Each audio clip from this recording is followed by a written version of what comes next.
जैसा कि हमने पहले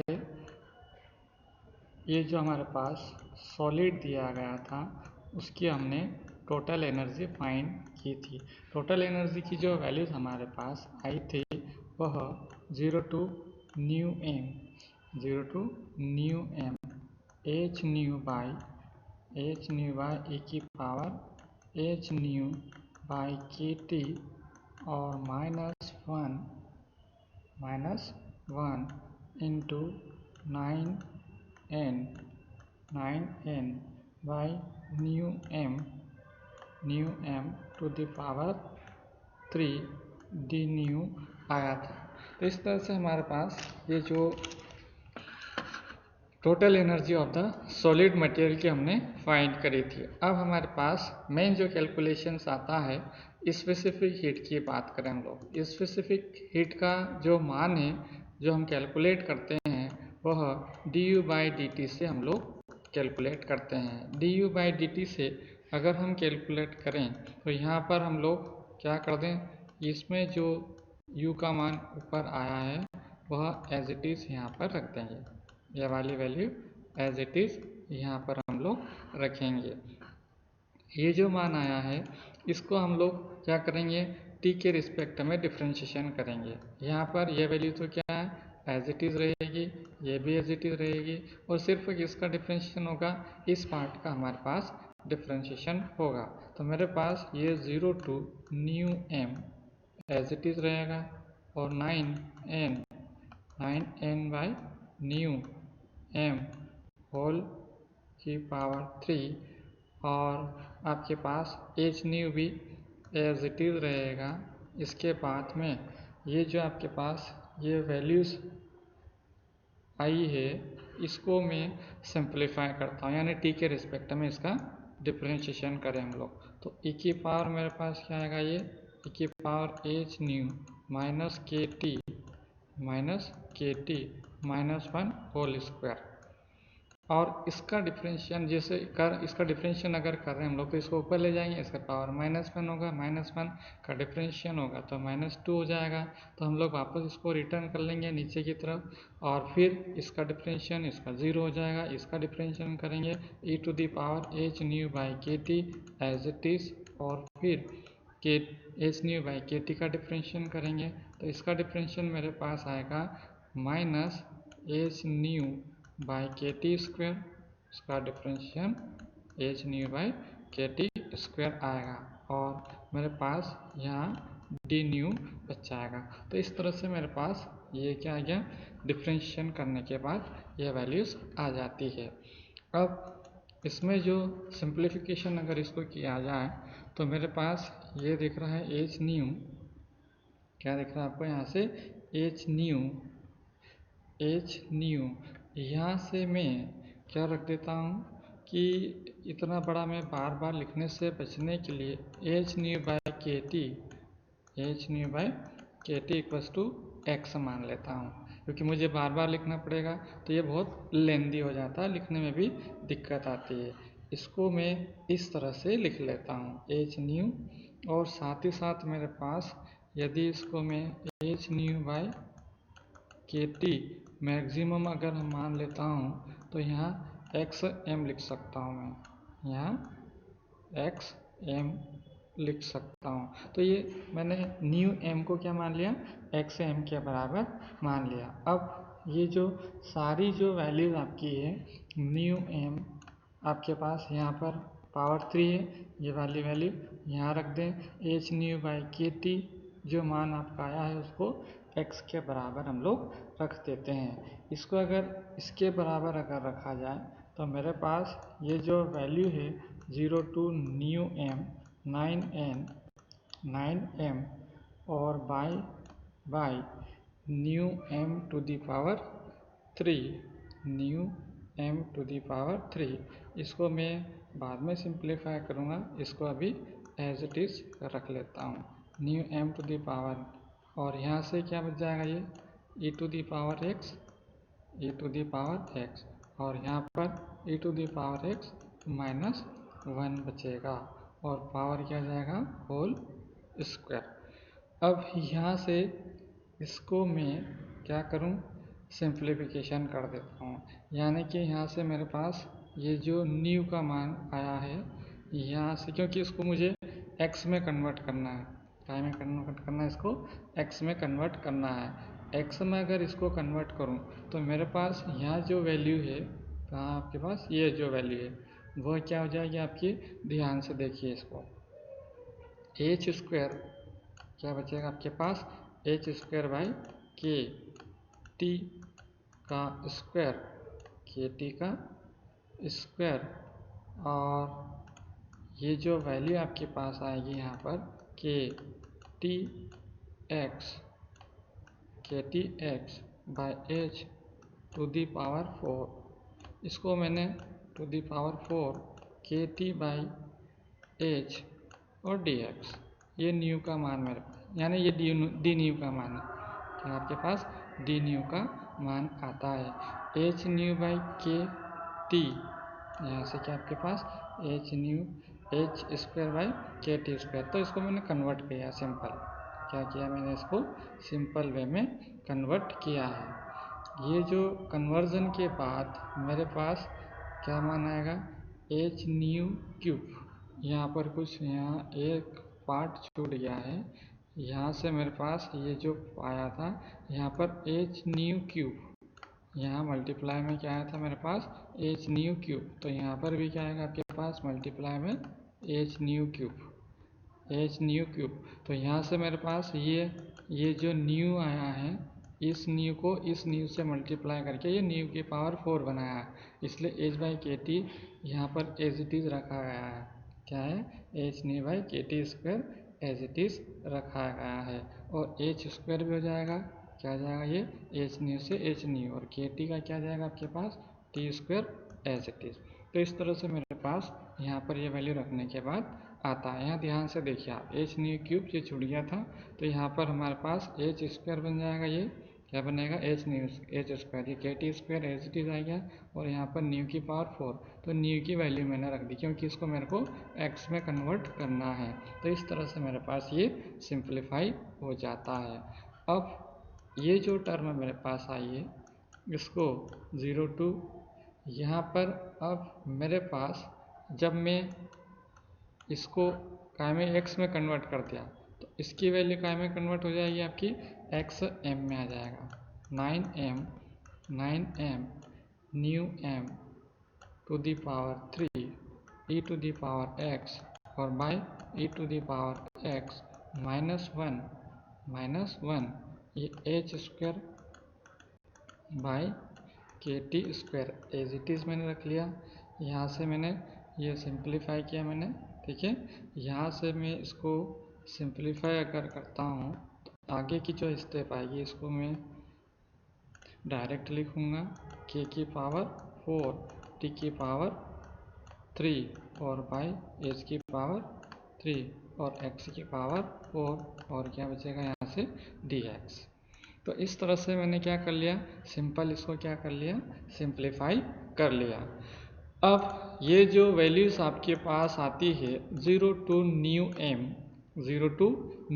एम, यहाँ से मेरे पास ये जो एन के क्या लिख दूँ मैं, एन के जो आया है यहाँ तो मेरे पास 9 क्या है आपके पास 9n और by nu m to the power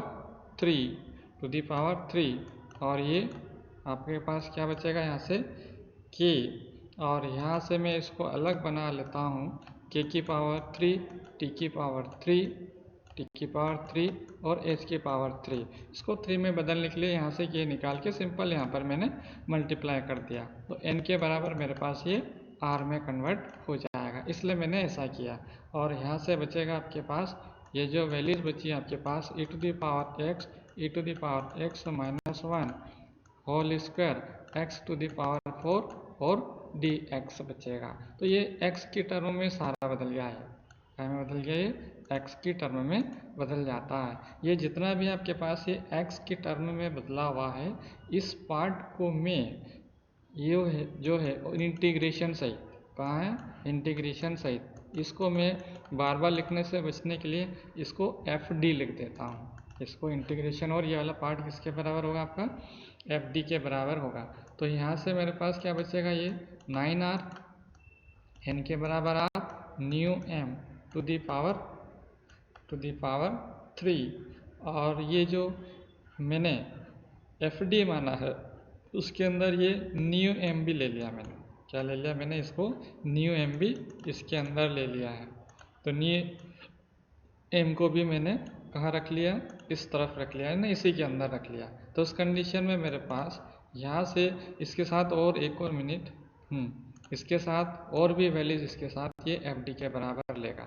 कौन कौन सी लेंगे हम लोग, ये ध्यान से देख लीजिए आप लोग। यहाँ से मेरे पास ये जो ये टी की पावर कितना है 3, क्या आपके पास टी की पावर 3, और यहाँ से मेरे पास ये जो वैल्यूज़ आपने निकाली थी, आपने डी बाई टेम्परेचर, क्या निकाला था आपने, डी बाई टेम्परेचर की पावर 3, क्या निकाला था आपने, ये आइंस्टीन टेम्परेचर, क्या निकाला था आपने, Einstein temperature, H new by H by K T, क्या निकाला था आपने, एच बाई के टी, जो वहाँ पर हमने वैल्यू फाइंड करी थी आइंस्टीन टेम्परेचर पर, एच न्यू बाई के, क्या निकाला आपने, डिवाइड टेम्परेचर के नाम से जाना था हमने। तो एच न्यू बाई के क्या निकाला था आपने, divide temperature H new by के। तो यहाँ से मेरे पास एच न्यू बाई के कौन सी वैल्यू निकालूँ मैं, यहाँ से इस तरह से जनरेट करूँगा मैं कि यहाँ मेरे पास क्या है, एच तो मेरे पास है, ये न्यू भी है, क्या आपके पास न्यू भी है, इसको भी मैं यहाँ ले आऊँ, कहाँ ले आऊँ मैं, यहाँ ले आऊँगा। और ऊपर क्या चाहिए मेरे को, हाँ इधर एच न्यू आ गया, और उधर क्या हो गया आपके पास के चाहिए, तो ये क्या वाला पार्ट है ये ले आया। तो इस तरह से हमारे पास यहाँ पर इसको अरेंज करके मैं ऐसा बनाऊँगा कि यहाँ पर क्या बन जाए, H new by K T बन जाए, और ऊपर टी की पावर 3 वाला पार्ट ऐसा कैसा रहेगा। तो और बाकी जो टर्म बचेगी उसको मैं किसके बराबर रख देता हूँ, बाकी जितना भी बचेगा, किसका जितना भी बचेगा वो किसके बराबर मान लेता हूँ मैं, एफ डी के बराबर, किसके बराबर मान लेता हूँ, यहाँ एफ डी के बराबर मान लेता हूँ। अगर एफ डी के बराबर इसको मानता हूँ तो इसको हम लोग डी यानी डिवाई फंक्शन, क्या मानते हैं, इसको हम लोग डिवाई फंक्शन के नाम से जानते हैं। तो डिवाई फंक्शन का मान तो फिर अलग निकलेगा, उसकी बात हम लोग बाद में करेंगे। अब ये तो मेरे पास क्या आ गया, ये आपके पास आ गया सी वी, कितनी वैल्यू आ गई आपके पास, ये सी वी का मान आ जाता है। ये जो सी वी का मान है, चूँकि हमारे पास ये जो वैल्यूज़ हमारे पास आती है वह सी वी यानी स्पेसिफिक हीट के बारे में हम लोग स्टडी कर रहे हैं। तो सी वी का जो आपके पास केसेस लगता है, इसको सॉल्व करने का जो तरीके होते हैं वह दो तरीके हैं। एक तो अपर लेवल पे यानी हाई टेम्परेचर पर, लोअर यानी लो टेम्परेचर पर।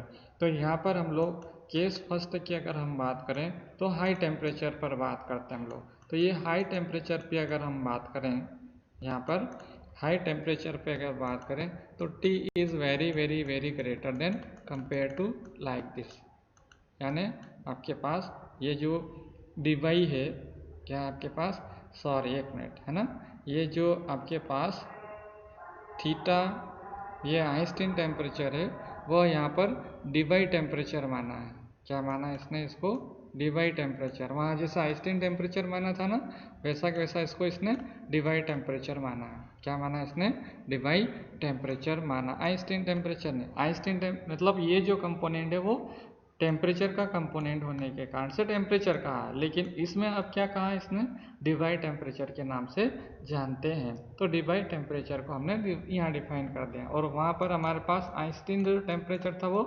सिंपल आई था, क्या था आपके ब्रेड गोले के अंदर आई लिखा जाता था, तो उसको हम लोग आइंस्टीन टेम्परेचर के नाम से जानते हैं। और यहाँ पर मैंने क्या निकाल दिया, इसको डिवाई टेम्परेचर के नाम से डिफाइन किया है।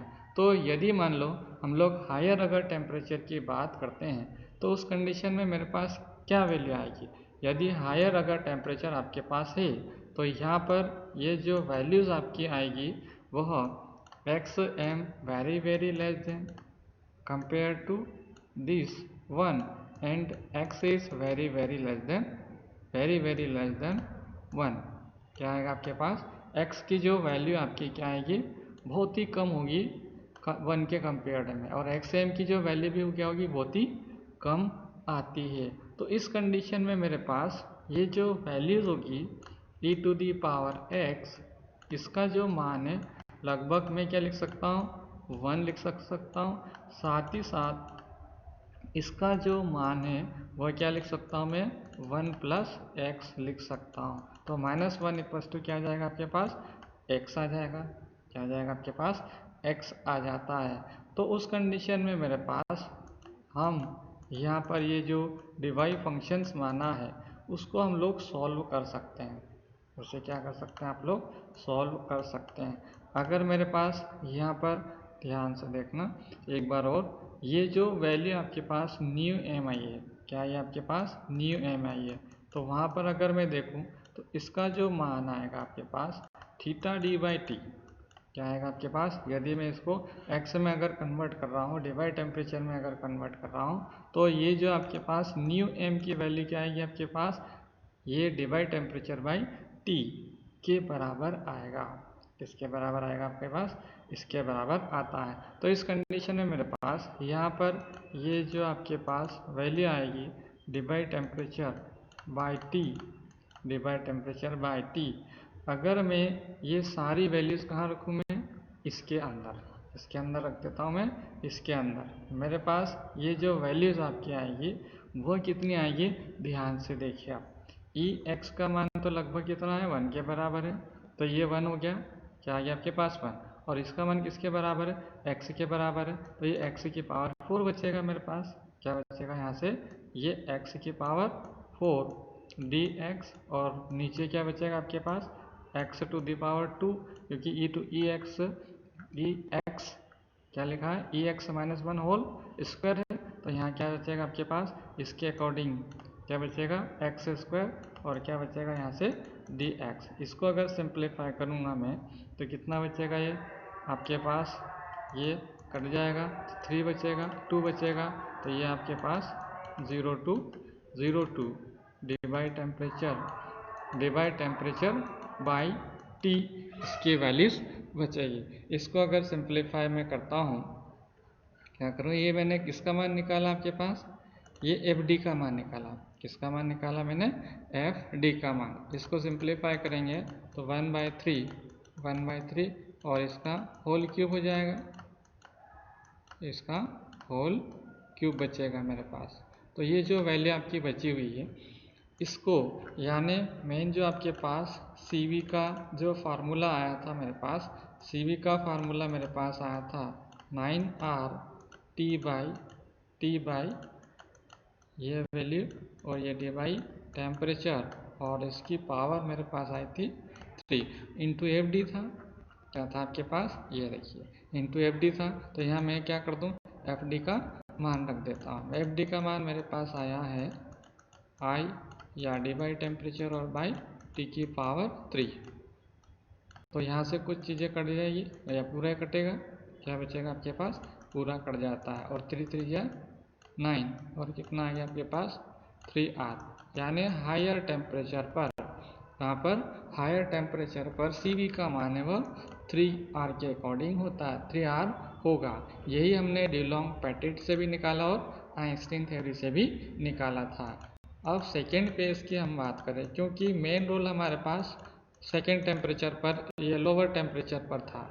क्या प्रॉब्लम थी हमारे पास, लोअर टेम्परेचर पर एक्सप्लेनेशन नहीं आ रहा था। तो हम लो टेम्परेचर पर सबसे ज़्यादा डिस्कशन यहाँ पर करेंगे। तो ये सारा के सारा जो ऊपर वाला रिजल्ट है आपका डिलॉन्ग पेटिट से मिलता है। अगर लो टेम्परेचर है दैट मीन्स इसकी जो वैल्यू आपकी है वह क्या होगी, it is very very small. तो उस कंडीशन में मेरे पास यहाँ पर ये जो वैल्यू है एक्स एम का मान क्या होगा, बहुत ही ज़्यादा होगा, या फिर बहुत ज़्यादा होगा, या फिर मैं यूँ कह सकता हूँ कि एक्स एम का मान should be tends to infinity. और एज अ रिज़ल्ट ऑफ मेरे पास ये जो वैल्यूज़ आपकी आएगी, ये वैल्यू किसकी ओर मूव करना चाहिए थे, ये वैल्यू इन्फिनिटी की ओर जाना चाहिए। जैसे कि हमारे पास इस फार्मूले से, कहाँ से, ये जो मेरे पास यहाँ मैंने एजम्पशंस किया था इस फार्मूले से, कहाँ से, इस फार्मूले के अकॉर्डिंग मेरे पास यहाँ पर डिवाइड टेम्परेचर का भी फार्मूला आ जाएगा और टेम्परेचर का भी रिलेशनशिप आ जाता है। तो एज अ रिजल्ट ऑफ यहाँ पर एक्स एम अगर इन्फिनिटी जाता है तो इसका मान भी किधर जाना चाहिए, इन्फिनिटी की ओर टेंड्स होना चाहिए। तो इस कंडीशन में मेरे पास ये जो एफ डी का मान है वह हम लोग निकाल सकते हैं यहाँ से 0 to infinity e to the power x e to the power x minus 1 whole square और x टू दी पावर 4, यही मेरे पास एफ डी का मान है। तो यहाँ पर अगर सिंप्लीफाई करेंगे तो क्या आएगा आपके पास 4 पाई 4 और बाई 15। ये इंटीग्रेशन हमें डायरेक्ट याद रखना है, क्योंकि इसका अगर हम सॉल्यूशन करें तो बहुत लेंदी जाएगा। इससे बेटर ऑप्शन है कि हम लोग इसको याद रखें। इसलिए हमारे पास सी वी का मान कितना आएगा, सी वी का मान हमारे पास आएगा 9R और T by I D eta यानी डी बाई टेम्परेचर की power 3 into 4 pi to the power 4 by 15 यानी एफ डी का मल्टीप्लाई। इसको अगर मैं सिंप्लीफाई करूँगा तो मेरे पास सिंप्लीफिकेशन जनरल वे में आएगा। अब यहाँ पर ये जो टी की पावर 3 आया, क्या आया मेरे पास, टी की पावर 3 आया। बाकी तो सब कोफिशिएंट है, ये भी कोफिशिएंट है, ये भी कोफिशिएंट है, ये भी कोफिशिएंट, सारी चीज़ें कोफिशिएंट। इसका मतलब यहाँ पर ये है कि C V is directly proportional to T to the power 3। C V is directly proportional to T to the power 3। और हमारे पास लोअर जो हमारे पास ग्राफ हमने जो ड्रॉ किया था, ये जो ग्राफ हमने खींचा था, इसके अंदर हमारे पास ये टेम्परेचर था और इधर हमारे पास सी वी लिया था वाई एक्सिस पर। तो ये 3R पर इसकी वैल्यू कितनी आती है आपके पास, यहाँ जो वैल्यू आपकी 3R पर आती है कांस्टेंट होती है, क्या होगी आपके पास, ये वैल्यू कांस्टेंट आती है। तो ये जो कांस्टेंट वैल्यू आपकी आती है, क्या आएगी आपके पास, कांस्टेंट वैल्यू आती है किसके अकॉर्डिंग, सारे जितने भी ऊपर हमने डीलोंग पेटिट पढ़ा है या फिर आपके आइंस्टीन ने पढ़ा है। यहाँ पर हायर टेम्परेचर पर क्या मान, यहाँ पर एक फिक्स वैल्यू होती है, इन्होंने फाइंड किया हायर टेम्परेचर पर। जैसे जैसे आप लोअर टेम्परेचर पर जाते हैं तो हमारे पास ये जो ग्राफ आता है, क्या आता है आपके पास, ग्राफ, इसके अंदर हमारे पास ये जो पेटिट का फार्मूला तो क्या फिक्स है, फिक्स वैल्यू आती है 3R के बराबर। लेकिन ये जो आइंस्टीन वाला ग्राफ होता है वह ऐसा आता है, ये नीचे वाला ग्राफ। लेकिन यदि हम इसके मान से अगर ग्राफ खींचें तो हमारे पास कौन सा ग्राफ आता है, ये ऊपर वाला ग्राफ। कौन सा ग्राफ आएगा, मैं इसको एक कर देता हूँ। कौन सा ग्राफ आएगा आपके पास, ऊपर वाला ग्राफ आता है। तो ये जो वैल्यू है आपकी एक्यूरेट एक्सपेरिमेंटल से मैच करती है। ये जो आपके पास सॉल्यूशन आया है वह क्या होता है, एक्यूरेट एक्सपेरिमेंटल डेटा से मैच करता है। तो इस प्रकार से हमारे पास डिवाई का जो कॉन्सेप्ट लाया गया है स्पेसिफिक हीट के लिए, वह एक्सपेरिमेंटल डेटा से मैच होता है।